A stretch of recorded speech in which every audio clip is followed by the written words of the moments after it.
Сәлем достар, бүгін араб тәттісін пісіреміз. Өте дәмді болып шығады.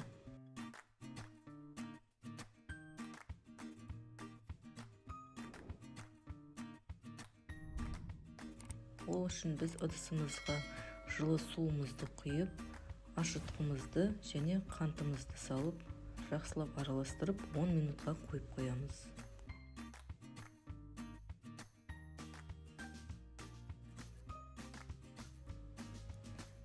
Үстіне жылы сүтімізді құйып, қамыр қопсытқышымызды ұнға қосып және ұнымызды сұйық массаға салып, біркелкі масса шыққанша араластырамыз.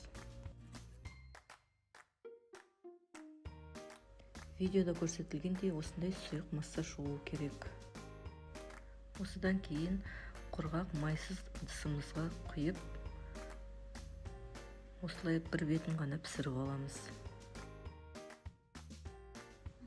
Мен салмасына қант араластырылған сүзбе салдым.